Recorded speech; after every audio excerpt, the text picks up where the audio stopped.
Ben, salut Laurent, Bonjour, merci Sébastien. de, merci de me recevoir, enfin on se reçoit l'un l'autre quoi. Ce qui m'intéressait, c'est comment as-tu découvert Apple? Ah, ça, c'est une longue histoire. Avant de découvrir Apple, j'ai découvert la programmation en soi. C'est-à-dire, je sais pas si ça t'intéresse, mais tout Mhm, a bien commencé un sûr. peu comme ça. C'est-à-dire, euh, je me souviens très bien, c'était, à cette époque-là, il y avait, quand j'étais à l'école, un, une activité qu'on appelait les 10%. Ça, c'est un gouvernement qui avait décidé ça, je ne sais plus lequel. Ça a duré 2 ans, je crois. 10% de notre temps d'école devait être consacré à des activités parallèles. Et j'étais, je ne sais plus, quelque chose comme en quatrième ou en troisième à l'époque. Et mon prof de maths avait utilisé ce temps de 10% pour euh, nous montrer le fonctionnement de calculatrices programmables. C'était des calculatrices Texas Instruments. J'avais jamais vu ça de ma vie.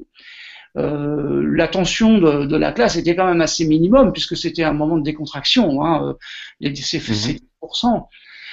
Et il nous a montré comment on pouvait calculer, programmer sur ces calculettes qui étaient assez étonnantes et qui venaient à peine d'exister hein, sur le marché. Jamais personne n'avait vu ça. Et moi, j'ai été fasciné par ce qu'on pouvait faire avec. C'est-à-dire qu'il nous avait montré comment on pouvait programmer à l'intérieur une petite équation de second degré et d'obtenir des résultats, des chiffres calculés en donnant un X, il nous donnait le Y. Et à partir de ce jour, ma vie a basculé. C'est-à-dire que je n'ai voulu faire que ça. J'étais fasciné par la capacité que l'ordinateur, en l'occurrence, c'était qu'une petite calculette, mais c'était un ordinateur. Je l'avais compris et je voulais me consacrer à ça et faire vivre cette machine avec toute la créativité que j'avais en moi. Alors à l'époque, j'étais un enfant, j'ai fonctionné avec ça, j'ai réclamé à mes parents des, cal des calculatrices programmables de plus en plus sophistiquées. J'ai Mhm. eu ma Casio avec un cas de mémoire sur laquelle j'ai essayé de programmer un jeu de backgammon parce que j'adorais ça, un simulateur de vol, enfin n'importe quoi, hein, pourvu que ça mousse, comme on disait. Et puis, mais bon, j'ai jamais décroché. Après, j'ai piqué un Amstrad CPC 128 à mon frère, qui était un peu plus important, et 128K dedans. Alors là, c'était le grand luxe. Euh, Logiciel de dessin, traitement de texte, Photoshop. Hein, et enfin, je veux dire, il n'y avait pas de limite à l'ambition. À partir du moment où la machine était là, moi, j'ai toujours été fasciné. Alors la suite, c'est que j'ai fait des études toujours dans cette voie et j'ai pas été trop malchanceux, donc je suis parvenu jusqu'à faire des études d'ingénieur dans une école de mathématiques et informatique appliquée à Grenoble. Et là, j'ai vraiment appris tout à propos des ordinateurs, comment ça se conçoit, comment ça se programme, etc. Et je suis sorti de cette école avec un diplôme et je n'avais jamais vu un Mac à ce moment-là. J'avais 26 ans et la dernière année, Apple a eu la bonne idée de se présenter dans notre école. Ils sont venus, ils ont envahi le dernier étage de l'école et ils ont amené toutes leurs machines. La plupart des élèves ingénieurs n'y allaient pas. C'est juste un copain qui m'a dit oh, ça serait marrant d'aller voir Apple et tout ça, c'est rigolo. Et je lui ai dit non, mais c'est des trucs de jeu, ça m'intéresse pas. Moi, je suis sérieux, tout ça. Et finalement, il m'a poussé un peu à aller là-bas et j'ai vu. Alors, c'était un peu Disneyland en fait. C'est-à-dire que il y avait de la couleur partout, il y avait de la musique. Moi, je croyais que c'était des disques, mais en fait, Made c'était in USA. synthétique. Ils m'ont fait utiliser, pour la première fois de ma vie, j'ai utilisé une souris. Il a fallu qu'il me prenne la main pour que ça fonctionne. Euh, il y avait MacDraw, ça s'appelait à l'époque, le logiciel de dessin Oui. où on pouvait Mhm. dessiner un carré, le colorier, etc. Pour moi, c'était de l'ordre du jeu, mais c'était à la fois miraculeux. Ce qui était surtout miraculeux, c'était la musique. Parce que j'ai toujours aussi aimé la musique et le réalisme de ce que j'entendais j'étais époustouflé. Et, euh, et puis je suis reparti de là juste émerveillé, comme si j'avais été à Disneyland. Et puis je suis sorti de l'école quelques mois après, j'ai dû faire un CV. Le même ami m'a dit, mais t'as qu'à le faire sur Mac. Mais je lui ai dit, non, moi je veux faire un CV sérieux, je veux pas. Il me dit, mais si, tu peux le faire, m'avait-il dit.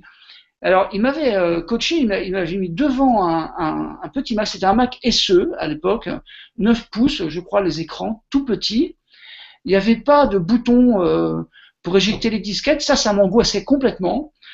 Et, euh, et j'ai commencé à saisir mon CV et je ne savais pas comment faire. J'avais une page blanche devant moi et mon ami me disait allez, vas-y, écris. Mais je dis oui, d'accord, mais je voulais faire des retours chariots pour faire une petite marche, tu vois, des choses comme ça. Mais il me dit, mais non, c'est pas la peine, tu cliques, c'est tout, et ça va écrire là où tu as cliqué. Et là, j'y croyais pas. Je croyais pas que c'était possible. Et, euh, et j'ai cliqué, et j'ai écrit, et ça s'est écrit à l'endroit où j'avais cliqué, et j'ai pu composer en WYSIWYG, comme on disait, hein, what you get is what you see. Euh, mon CV et j'ai appuyé sur le bouton imprimer, ça s'est imprimé mécaniquement. J'étais encore une fois ébloui et j'ai eu très peur parce que j'avais eu une disquette et c'est rentré dans le Mac. Il n'y avait pas de bouton d'éjection. J'ai dit mon Dieu, mais me dis pas que j'ai tout perdu. J'étais angoissé. Il dit mais non, t'inquiète pas. Il suffit que tu mettes la disquette à la corbeille, comme ça elle va s'éjecter. Je dis mais il n'est pas question que je mette la disquette à la corbeille. Je veux pas que ça s'efface. Tu vois, on a été formé à des choses très difficiles à réaliser C'était un et monde différent, quoi. perdu comme un gamin devant ça. Bon, je suis un peu long là, mais au bilan, quand je suis sorti de l'école, j'ai eu ma première paye et j'ai foncé dans un magasin pour acheter mon premier ordinateur et j'ai demandé au magasin un PC.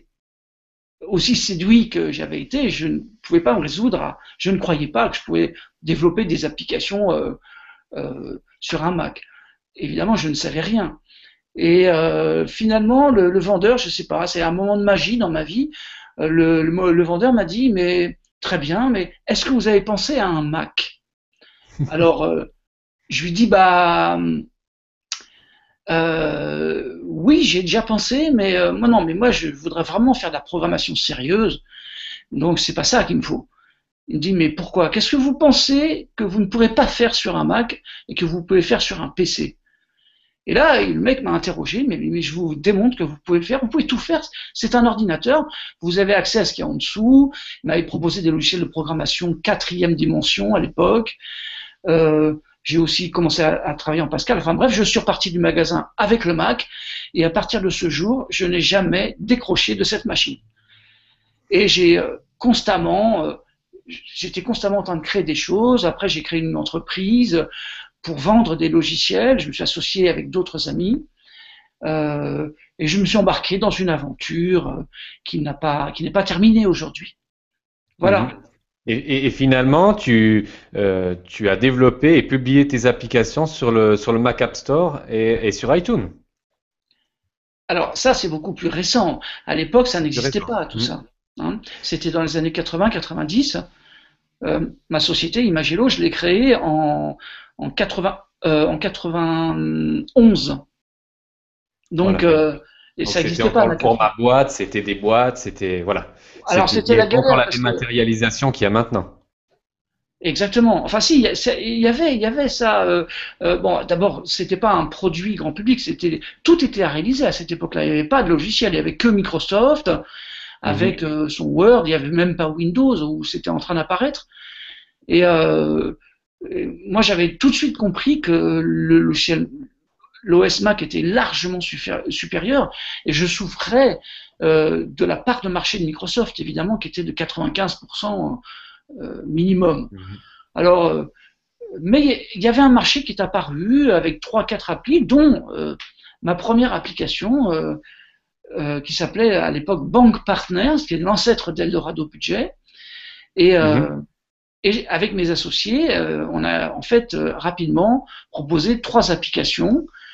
Euh, Entre-temps, on a trouvé un éditeur pour nos logiciels, hein, un éditeur hollandais qui s'appelait MacVonk, qui s'était beaucoup intéressé à nos œuvres et à notre, on va dire, notre envie d'y aller, quoi. À l'époque, voilà, c'était comme ça. Il nous avait fait participer à Apple Expo avec des stands de luxe, tout ça. On a eu pas mal de succès et on a eu après des problèmes parce que pour distribuer les applications, il fallait passer par des distributeurs et des grossistes. Et, Mhm. et nous, en tant que petit éditeur, avec la société Imagello que j'avais fondée quand j'ai essayé de les éditer, et MacVonk quand c'était leur tour, eh bien, ont toujours eu des grosses difficultés, par exemple, pour référencer un logiciel à la FNAC. À l'époque, on faisait des boîtes, hein, des disquettes au départ, puis des CD-ROM un peu plus tard, et il fallait les référencer chez Surcouf, à la FNAC, chez Computerland, des revendeurs à l'époque qui existaient. Et c'était la galère, quoi. C'est-à-dire, euh, d'abord, ils prenaient un pourcentage énorme. Hein. C'est entre le grossiste et le distributeur, on perdait quasiment 80% de ce qu'on pouvait gagner. Mhm. Et puis, il y avait une espèce de tyrannie. Il se permettait de dire qu'il voulait pas l'appli comme ça, il la voulait comme ça, il fallait qu'on la change en fonction de ce qu'il disait. Bref, c'était vraiment la galère. Donc, je suis très content que maintenant ça soit différent. Il y a eu une autre époque qui a été l'époque Internet. Internet est apparu. Et dans un deuxième temps, on a pu vendre sur Internet. Donc moi, ma société Mhm. Imagelo, eh bien, je suis devenu éditeur de mes propres logiciels et j'ai vendu par Internet les logiciels. Ça a été une période intéressante. Intéressante parce que je Mhm. passais hors le circuit de distribution. Maintenant, voilà, après, ça devient un problème de communication. J'avais pas les ressources nécessaires euh, pour faire de la com, de la pub, Mhm. etc. Donc, je Marketing. prenais des deals avec les journaux, Univermac, le journal Univermac à l'époque, on s'entendait très bien avec eux, on faisait des promos, je leur envoyais des CD-ROM et puis ils me faisaient des publicités en échange, des trucs comme ça. Mhm. Et c'est comme ça que j'ai réussi à faire maintenir finalement les applications. Il y en avait 3, il y avait ce qu'on appelait le pack Imagelo, il y avait Eldorado Budget, Mhm. Mediatoons et GeoPartner. Trois programmes pour moi qui étaient vraiment fantastiques. Et, euh, et puis voilà, ça a continué comme ça. Et puis maintenant, bien, il y a le Mac App Store. C'est tout récent par rapport à cette aventure.